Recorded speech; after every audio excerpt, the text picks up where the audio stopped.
Hello student, आज हम करेंगे आपकी चैप्टर 5 कंटिन्यूटी एंड डिफरेंशिएबिलिटी की एक्सरसाइज 5.2 का 7 क्वेश्चन। ठीक है बच्चों, अब बड़े ध्यान से देखना है इस क्वेश्चन को। बहुत बच्चे इसमें गलती करते हैं, देखो ध्यान से।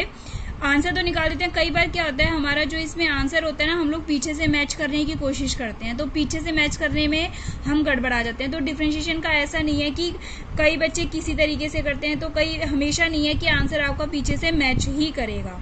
ठीक है, इसको ज़्यादा सिंप्लीफाई करते जाएंगे। इन्होंने क्या है, पीछे बड़ा सिंप्लीफाई करके दिया है, तो मैं तो आपको वही आंसर ही निकाल के बता रही हूँ आपका।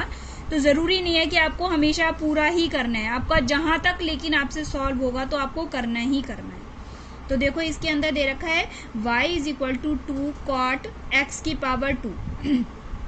देखो ये दे रखा है आपको फंक्शन। अब इसको ध्यान से देखा, मैंने क्या बताया था, पहले पावर का, फिर फंक्शन का, और उसके बाद एंगल का। तो यहाँ पे 2, यहाँ पे कॉट एक्स स्क्वायर, देखो यहाँ पे पावर ही है, ये क्या है, अंडर रूट में है, तो इसका मतलब क्या है, ये इसकी पावर है। तो हमने पहले इसको सिंप्लीफाई करके लिख लिया, 2 कॉट एक्स स्क्वायर की पावर कितनी होगी मेरी, 1/2। अब मैंने क्या बताया, पहले पावर का, तो यानी कि 2, ये पावर को नीचे ले आए, मल्टीप्लाई में 1/2, तो कॉट एक्स स्क्वायर। अब ये 1/2 में से 1 माइनस करेंगे तो कितना बचेगा, माइनस का 1/2 बच जाएगा। इनटू में डिफरेंशिएशन ऑफ फंक्शन, तो फंक्शन का मैंने ऐसे लिख लिया d/dx into cot x square. ठीक है। तो सबसे पहले हमने ये 2 से 2 काट दिया। अब ये जो पावर माइनस का 1/2 है, ये नीचे आ जाएगी अंडर रूट में कॉट एक्स स्क्वायर, ये आ गया हमारा। अच्छा, मैंने क्या बताया, फंक्शन का करेंगे, तो कॉट एक्स का कितना होता है बच्चों, माइनस का कोसिकेंट स्क्वायर एक्स। ठीक है, क्या होता है कॉट एक्स का, माइनस का कोसिकेंट स्क्वायर एक्स, तो माइनस का कोसिकेंट स्क्वायर और ये एक्स का स्क्वायर आ जाएगा। अब हम किसका करेंगे, एंगल का। अगर यहाँ पर x होता है तो कोई दिक्कत ही नहीं है, फिर तो हमें एंगल का करना ही नहीं है, लेकिन यहाँ पर x की स्क्वायर दे रखा है। तो यहाँ पर अगर हमारा एक्स स्क्वायर है तो हमें करना ही है। अगर यहाँ पर x होता है तो हमारा ऑब्वियस यही है, जब हम इसका इसलिए शो नहीं करते क्योंकि उसका तो 1 ही हो जाता है। ठीक है, तो यहाँ पे तो एक्स स्क्वायर है, तो हमें क्या करना है, इसका एंगल का भी करना पड़ेगा। तो यहाँ पे देखो कॉट, हमने क्या किया, कॉट का क्या होता है हमारा, कोसिकेंट स्क्वायर एक्स होता है, तो माइनस का कोसिकेंट एक्स स्क्वायर हो गया, इंटू में डिफरेंशिएशन ऑफ किसका हो गया, हमारा एंगल का हो गया। तो यहाँ पे अब इसको देखो 1 में कॉट एक्स स्क्वायर है, तो इसको क्या कर दिया हमने, कॉट को चेंज कर दिया किसे, सिंप्लीफाई में, यानी कॉस एक्स स्क्वायर अपॉन में साइन एक्स स्क्वायर। ठीक है, कॉट एक्स स्क्वायर को कॉस एक्स स्क्वायर अपॉन में साइन एक्स स्क्वायर, मल्टीप्लाई का साइन, ये माइनस का साइन मैंने यहाँ लगा दिया, और कोसिकेंट स्क्वायर एक्स स्क्वायर को क्या लिख दिया मैंने, 1 में साइन स्क्वायर एक्स का स्क्वायर, और ये एक्स स्क्वायर का कितना हो गया हमारा, 2x हो गया। ठीक है, अब ये जो अपॉन में था, यहाँ पे स्क्वायर रूट के जो ये अपॉन में था, ये वाला हम ऊपर ले गए, इसको क्या लिख दिया, माइनस का, ये तो माइनस ऑलरेडी है, ये माइनस का हो गया हमारा अंडर रूट में साइन एक्स स्क्वायर, और नीचे वाले में कॉस एक्स स्क्वायर इंटू में, इसको ये स्क्वायर है, इसको 2 बार लिख लिया, साइन एक्स स्क्वायर इंटू में साइन एक्स स्क्वायर, और ये 2x एज इट इज। ठीक है, अब ये देखो माइनस का 2x तो ऊपर छोड़ दिया, यहाँ पे ये जो है इसका मतलब क्या होता है, देखो साइन एक्स स्क्वायर को हम कैसे लिख सकते हैं, अंडर रूट में साइन एक्स स्क्वायर मल्टीप्लाई में अंडर रूट में साइन एक्स स्क्वायर, क्योंकि जब दो सेम चीज की मल्टीप्लाई होती है तो वो इटसेल्फ हो जाती है, यानी कि under root 2 multiply under root 2 होता है, तो वो क्या हो जाता है हमारा 2। तो इन दोनों की जब स्क्वायर रूट की मल्टीप्लाई होगी तो ये एज इट इज आ जाएगा। तो मैंने क्या करा, देखो जब ये वाला था हमारा, इसको, इसका मतलब मल्टीप्लाई में 2 बार स्क्वायर रूट में है, तो 1 बार स्क्वायर रूट का इसको काट दिया इसमें ऊपर से नीचे, तो 1 बारी वाला हमारा बच गया। ठीक है, यानी कि यहाँ पे ये भी कह सकते हैं, देखो इसकी पावर तो है 1 और इसकी पावर क्या है हमारी 1/2, तो 1 में से जब 1/2 माइनस करेंगे, 1 में से जब हम 1/2 माइनस करेंगे तो क्या बच जाएगा हमारा 1/2। तो यही मैंने यहाँ किया है, ये पावर 1 और ये पावर हाफ, तो 1 में से हाफ को माइनस कर दिया, तो यहाँ पे स्क्वायर रूट आ गया, और ये वाला एज इट इज उतार दिया। अब मैंने ये जो स्क्वायर रूट में थे दोनों, इन दोनों में क्या कर दिया, आपस में एक ही स्क्वायर रूट का साइन लगा दिया, इनको मल्टीप्लाई में लिख दिया, cos square cos x square और साइन एक्स स्क्वायर इंटू में साइन एक्स स्क्वायर, मल्टीप्लाई में हमारा क्या कर दिया हमने, √2 से मल्टीप्लाई और √2 से क्या कर दिया, डिवाइड कर दिया। अब जो ये वाला √2 है, ये तो हमने ऊपर लिख दिया, माइनस का 2√2x कर दिया, और जो ये वाला √2 था नीचे वाला, ये इसके साथ मल्टीप्लाई में ले आए, यहाँ पे √2 में मल्टीप्लाई में ले आए, तो 2 cos x square sine x square into में साइन एक्स स्क्वायर। देखो ये वाला √2 तो ऊपर गया और ये वाला √2 इसके साथ मल्टीप्लाई में आ गया। ठीक है, तो ये माइनस का 2√2x हो जाएगा। अब ये मेरे पास क्या बन गया, फॉर्मूला बन गया साइन 2x का। तो साइन 2, लेकिन x कितना है इसके अंदर मेरा एक्स स्क्वायर, तो साइन 2x स्क्वायर हो गया मल्टीप्लाई में 1 में साइन एक्स स्क्वायर। ये हमारा क्वेश्चन कंप्लीट हो गया। देखो अब हमारा 8 क्वेश्चन है y is equal to cos under root में x। तो वही प्रोसीजर हमारा, सबसे पहले हम फंक्शन का करेंगे, फिर किसका करेंगे, एंगल का। तो dy/dx कॉस x का क्या होता है मेरा, माइनस का साइन x। तो माइनस का साइन अंडर रूट में x इंटू में डिफ्रेंशिएशन ऑफ एंगल आ जाएगा, तो माइनस का साइन अंडर रूट एक्स। तो अंडर रूट एक्स का क्या होता है, 1/2 अंडर रूट एक्स। एक्स की पावर 1/2 होता है ना, तो 1/2 का 1/2 एक्स की पावर 1/2 -1, यानी कि 1/2 एक्स की पावर माइनस का 1/2, इसको हम नीचे लिख देते हैं। तो डायरेक्ट भी लिख सकते हैं, अंडर रूट एक्स का क्या होता है 1/2 अंडर रूट एक्स। तो माइनस का sine under root x upon में 2 अंडर रूट एक्स, ये हमारा आंसर आ गया।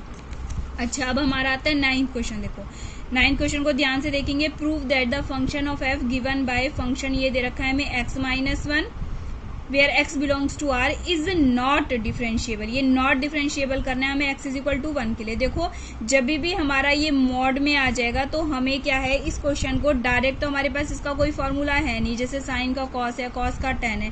तो इसको हम कैसे करेंगे, बाय फर्स्ट प्रिंसिपल जो हमने स्टार्टिंग में पढ़ा था इसका फॉर्मूला, उसके मेथड से करेंगे। तो इसमें क्या करते हैं हम, इसमें राइट हैंड डेरिवेटिव को लेफ्ट हैंड डेरिवेटिव के इक्वल प्रूफ करते हैं। अगर ये इक्वल आ जाते हैं हमारे तो ये फंक्शन डिफरेंशिएबल है, और अगर नहीं आते हैं तो ये फंक्शन डिफरेंशिएबल नहीं है। हमें किस पे चेक करना है, 1 पे चेक करना है। देखो क्या लिखते थे हम, f dash x is equal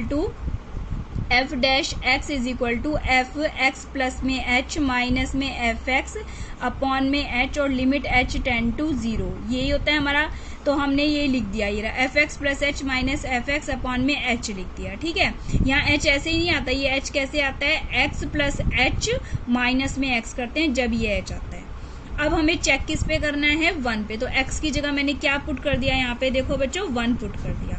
तो f डैश 1 कितना हो गया मेरा, limit h tend to 0 f 1 plus में h माइनस में f 1 अपॉन में 1 प्लस h माइनस 1, क्या बचेगा 1 प्लस h माइनस 1, तो यानी हमारा h आ जाएगा। ये h लिख दिया मैंने। अब यहाँ फंक्शन में जो भी मेरे को फंक्शन दे रखा है इसमें रख दो x की जगह, देखो मॉडुलस में 1 प्लस h माइनस 1। ठीक है, 1 प्लस h ये x की जगह रख रही हूँ मैं, तो 1 प्लस h माइनस 1, और x की जगह आपकी बार क्या रखना है, मुझे 1 रखना है मॉडुलस में, तो 1 माइनस में 1। ठीक है, अपॉन में क्या हो गया h। अब ये देखो 1 से तो 1 ये कैंसिल आउट हो जाएगा, मोड का h निकालोगे तो क्या आ जाएगा, h ही आ जाएगा। 1 माइनस 1 करोगे 0 आ जाएगा, तो h माइनस 0 अपॉन में h हो जाएगा। तो limit h tend to 0, h upon h कितना हो गया मेरा, 1 हो गया। तो ये हमारी राइट हैंड डेरिवेटिव कितना आ गया, 1 आ गया। अब हम क्या निकालेंगे, लेफ्ट हैंड डेरिवेटिव। तो f डैश x सेम वही प्रोसीजर है, जो 1 प्लस h की जगह आपकी बार क्या कर देना है हमें, 1 माइनस में h। तो limit h tend to 0 function f 1 minus में h माइनस f1 अपॉन में, देखो पहले ऊपर h आया था क्योंकि 1 प्लस h माइनस 1 किया था, अब की बार हमें 1 माइनस h माइनस 1 करना है, तो माइनस 1 से 1 कैंसिल आउट हो जाएगा, तो नीचे अब की बार क्या बच जाएगा मेरा, माइनस h। तो यहाँ पे देखो मोड में रखो 1 माइनस h माइनस 1, माइनस में 1 की जगह 1 माइनस में 1 रख दिया। अच्छा, अब यहाँ पे 1 से 1 कैंसिल आउट हो जाएगा, माइनस h का जब हम मोड करेंगे तो पॉजिटिव h आ जाएगा, और 1 माइनस 1 0 आ जाएगा, तो 0 अपॉन में माइनस का h। तो h से h कैंसिल आउट होके क्या आ जाएगा मेरा, माइनस का 1। अच्छा, राइट हैंड डेरिवेटिव मेरा क्या आया था, 1 आया था, और लेफ्ट हैंड डेरिवेटिव कितना आ गया, माइनस 1। तो left hand derivative is not equal to right hand derivative आ जाएगा, तो therefore function is not continuous at x is equal to 1 पे।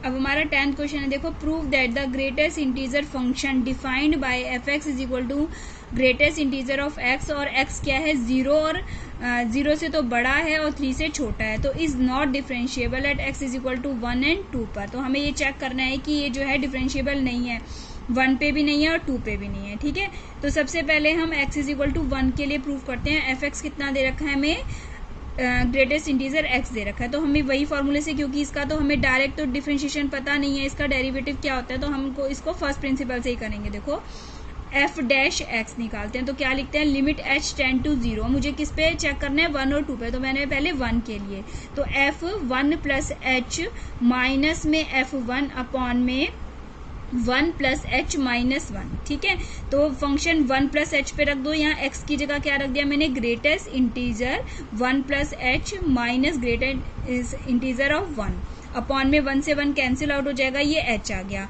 अब आपको पता है, मैंने बता रखा है कि जब 1.23 होता है या 1.99 तक भी होता है, तो अभी ये ग्रेटेस्ट इंटीजर में ब्रैकेट से बाहर क्या निकल के आता है, 1 निकलता है, यानी इंटीजर निकलता है हमारा, फ्रैक्शन में नहीं निकलेगा, पॉइंट्स में नहीं निकलेगा। तो 1 प्लस एच, यानी 1 में कोई h तो क्या है, बहुत स्मॉल वैल्यू है, तो इसीलिए ये जब इससे बाहर निकलेगा तो क्या वैल्यू देगा हमें, 1 वैल्यू देगा, और 1 के लिए भी क्या वैल्यू देगा हमें, 1 ही वैल्यू देगा। तो ये 1 माइनस 1 हो जाएगा अपॉन में h, तो 1 माइनस 1 क्या हो गया हमारा, 0 आ गया।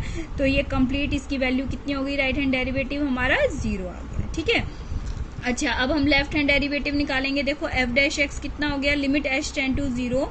अब हमें 1 लेफ्ट में जाना है, तो एफ 1 माइनस में एच माइनस में एफ 1 अपॉन में 1 माइनस एच माइनस 1 कर देंगे। ठीक है, तो 1 से ये 1 कैंसिल आउट हो जाएगा। अब इसके अंदर फंक्शन के अंदर रखो, फंक्शन में greatest integer 1 minus h minus 1। अब मैंने क्या बताया, 1 में जब मैंने कुछ ऐड किया था, 1 में जैसे मैंने स्मॉल वैल्यू ऐड की थी 1.01, तो ये ग्रेटेस्ट इंटीजर में कितना निकल के आया था, मेरा 1 आया था।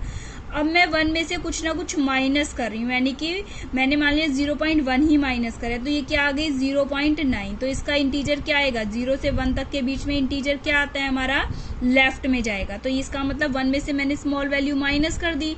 अब जब माइनस कर दी तो ये कितना आ जाएगा हमारा, लेफ्ट में देगा, तो ये क्या देगा, ब्रैकेट से बाहर मेरा अब 0 देगा वैल्यू, और 1 पे क्या देगा, 1 ही देगा मेरे को।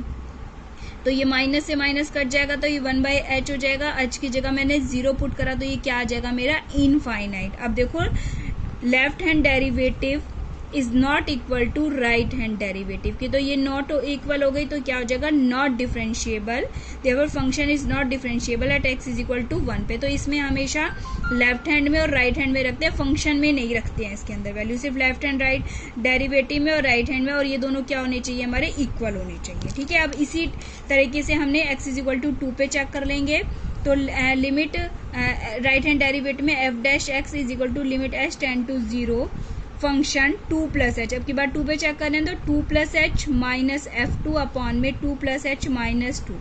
तो फंक्शन में रख दो greatest integer 2 plus H minus 2 upon में h। तो 2 में हम कुछ भी ऐड करेंगे स्मॉल वैल्यू, तो क्या देगा हमें, वैल्यू 2 देगा, तो 2 माइनस 2 अपॉन में h कैंसिल आउट हो जाएगा, तो क्या वैल्यू आ जाएगी हमारी, 0 आ जाएगी। अब लेफ्ट हैंड डेरिवेटिव में रखेंगे, तो function f dash x is equal to limit h tend to, ये वैसे 2 पे रख रहे हैं तो 2 भी रख सकते हैं, limit h tend to 0 f of 2 minus h minus में F2 अपॉन में 2 माइनस एच माइनस में 2 से तो ये 2 कैंसिल आउट हो जाएगा, फंक्शन में रख दी 2 माइनस एच माइनस में 2 अपॉन में माइनस का h। अब 2 में से स्मॉल वैल्यू माइनस करेंगे तो क्या वैल्यू देगा, लेफ्ट वाली वैल्यू देगा, यानी कि 1 देगा। तो 2 में से जैसे मैंने माइनस करी 0.01 भी माइनस करेंगे तो अभी हमें कितनी वैल्यू देगा, 199, ये हमें ये वैल्यू देगा। तो हम किस पे जाएंगे, लेफ्ट पर, यानी कि 1 आ जाएगा हमारा। और 2 पे क्या देगा, ये 2 ही देगा अपॉन में माइनस एच, तो 1 माइनस 2 कितना हो गया मेरा, माइनस का 1 अपॉन एच, एच की जगह 0 पुट करा तो क्या आ जाएगा मेरा, इनफाइनाइट। फिर से क्या हो गया मेरा, left hand derivative is not equal to right hand derivative, क्यों, ये फंक्शन जो है नॉट कंटिन्यूस हो गया x इज इक्वल टू 2 के लिए। तो ये हमारा जो है ग्रेटेस्ट इंटीजर जो है मेरा, ना तो ये कंटिन्यूस फंक्शन होता है और ना ही हमारा क्या होता है, डिफरेंशिएबल होता है। और एक बात ये याद है, अगर फंक्शन डिफरेंशिएबल है तो ऑब्वियस है ये कंटिन्यूस तो होगा ही होगा, लेकिन ये अपोजिट नहीं होता। अगर फंक्शन कंटिन्यूस है तो जरूरी नहीं है कि फंक्शन डिफरेंशिएबल भी हो, लेकिन अगर डिफरेंशिएबल है तो 100% ये फंक्शन कंटिन्यूस तो होगा ही होगा। तो ये आपकी एक्सरसाइज कंप्लीट हो गई।